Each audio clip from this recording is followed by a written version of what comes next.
Musical chair जस्तो छ।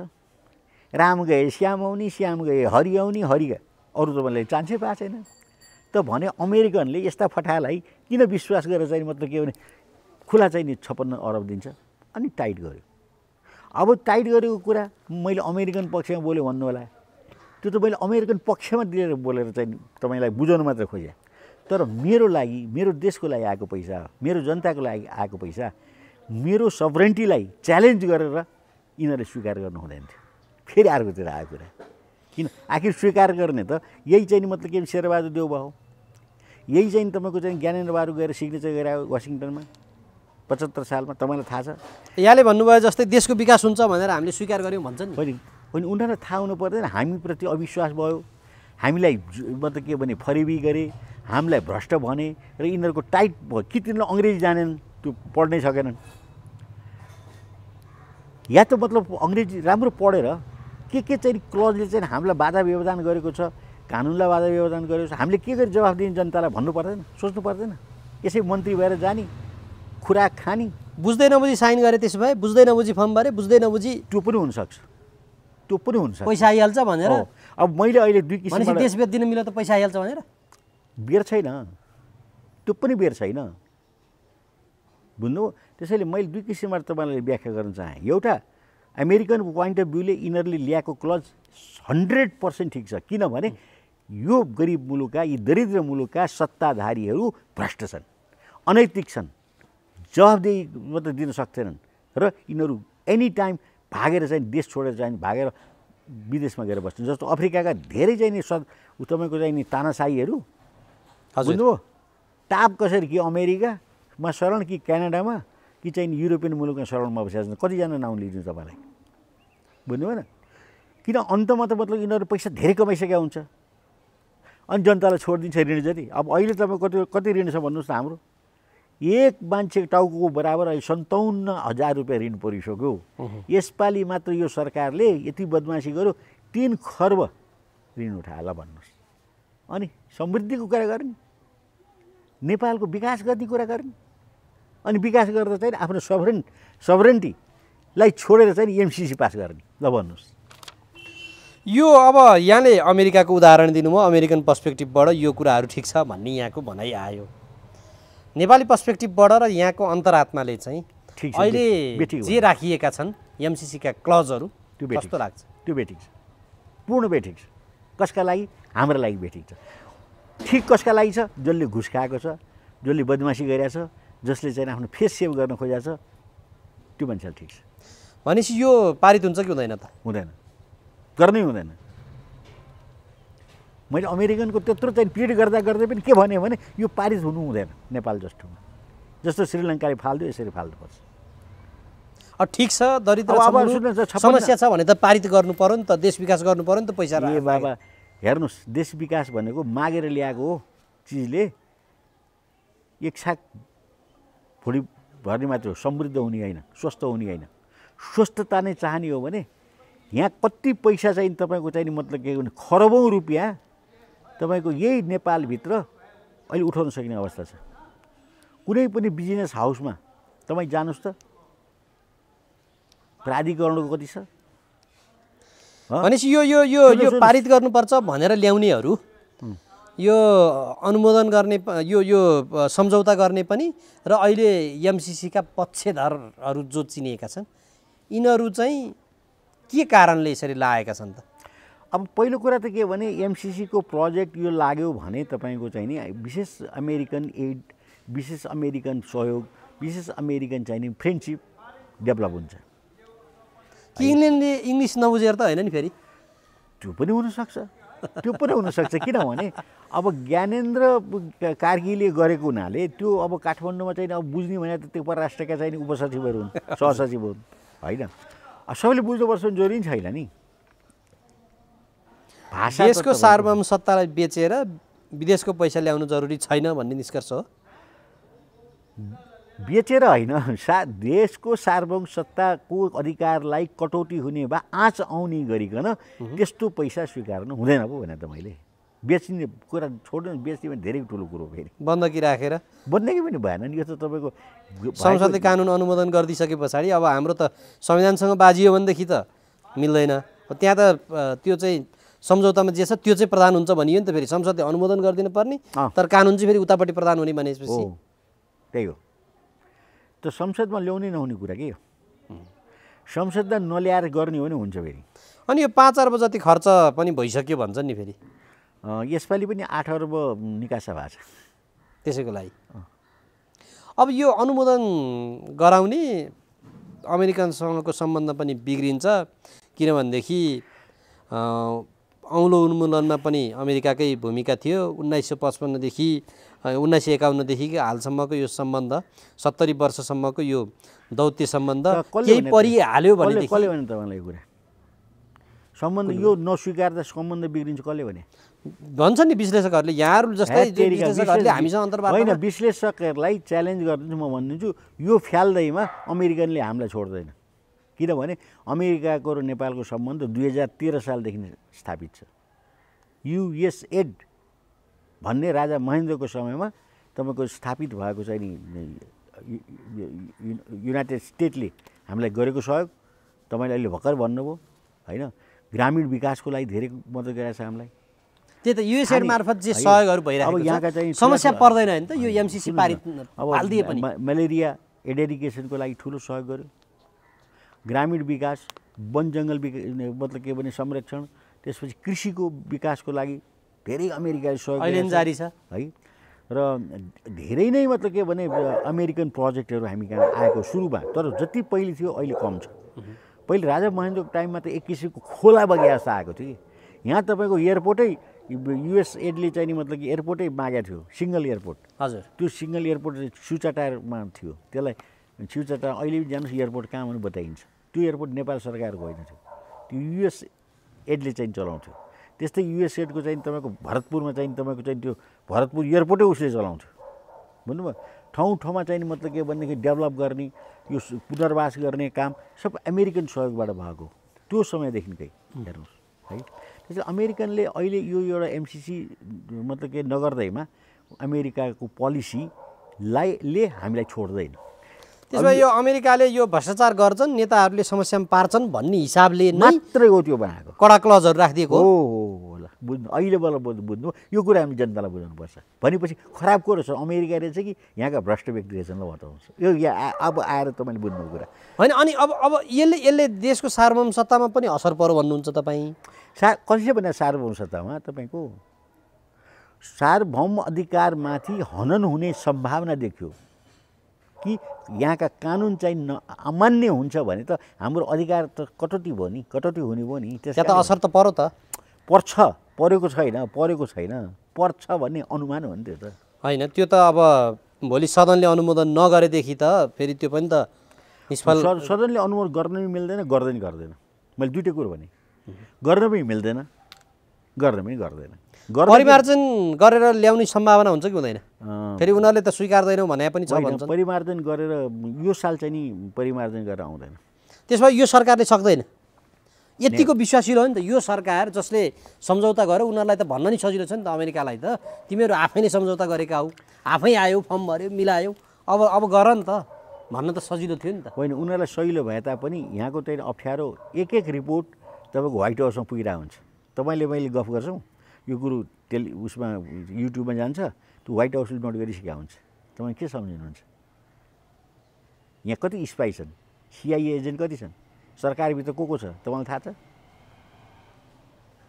त्यसैले यसरी चाहिँ नि अमेरिकालाई चाहिँ तपाईँको यति माइनस गर्न नखोज्नुहोस्। उसले बडो बुद्धिमत्तापूर्ण तरिकाले यसमा क्लज हाले हो। त्यो चाहिँ नि उसले आफै मतलब राम्रो होस्, नेपाली जनताको लागि राम्रो होस्, नेपालको लागि राम्रो होस् भनेर गरेको। तर हामीले चाहिँ त्यो राम्रो मानेनौँ, हामी बाहिर बस्ने मानेनौँ नि त। यहाँको कानुनलाई मतलब प्रिभेलिङ कानुनलाई चाहिँ तपाईँको चाहिँ नि आँच आउने किसिम निष्क्रिय हुने चाहिँ नि हामीलाई स्वीकार्य छैन। होइन, त्यसलाई परिमार्जन गरौँ भन्ने आवाज उठाउन त पाइयो। यो परिमार्जन गरौँ भने 1 वर्षपछि हुन्छ। परिमार्जन सहित अनुमोदन गर्न सकियो। परिमार्जन सहित मतलब के भने अनुमोदन गर्न पनि आवश्यकता छैन नि। यो तपाईँको चाहिँ नि यो संसदमा आउने चिजै होइन। अब विधेयक शाखामा दर्ता भएर बसिरहेको छ संसद। मन्त्रालय टु मन्त्रालय चाहिँ नि हुने चाहिँ नि सम्झौता हो, मन्त्रालयमै सीमित हुनुपर्छ यो संसदमा हुँदैन। संसदमा त कानुन पनि हाल्छ नि, त्यस्तो हुन्छ कि अप्ठ्यारो छ।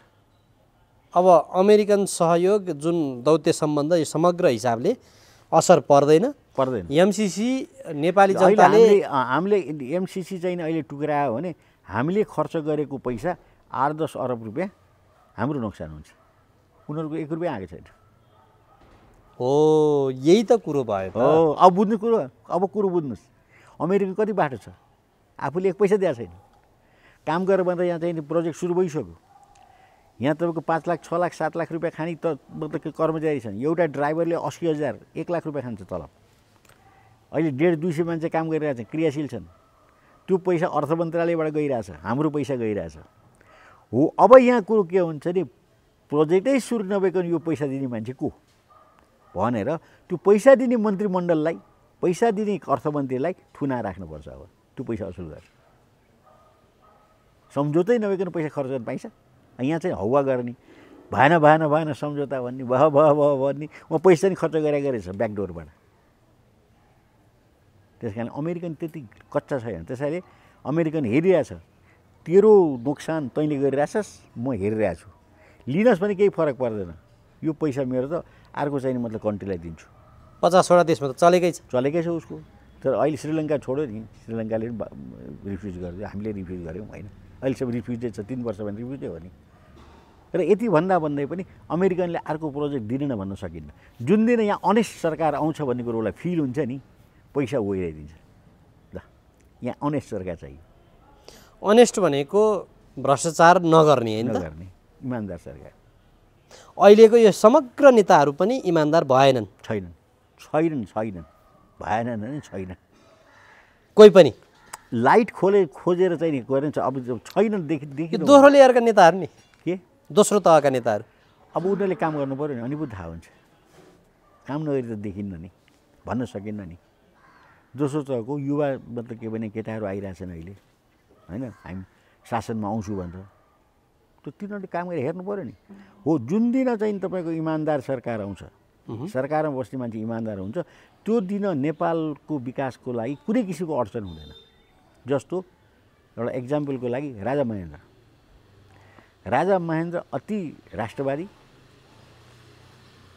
र इमानदार, त्यही भएको कारणले उनको पिरियड 10 वर्ष पिरियडमा हेर्नुहोस् नेपालको विकास 100 वर्ष हुँदैन। ल बताउनुहोस्, उनले 10 वर्ष गरे। हुन्छ त्यो विषयमा हामी पछि कुराकानी गरौँला, छुट्टै अर्को दिन पनि हामी। इमानदारीता भने त्यो के, इमानदारीता हुनु पऱ्यो, भिजन हुनु पऱ्यो। भिजनपछि मिसन हुन्छ, त्यो मिसनमा चाहिँ इमानदारीताले एउटा विशेष चाहिँ मतलब के भने लेप लगाउँछ, राम्रो हुन्छ। सुनमाथि सुगन्ध भन्छ नि, त्यस्तो हुन्छ। हुन्छ, समय दिनुभयो, यहाँलाई धन्यवाद। हस्, नमस्कार, धन्यवाद।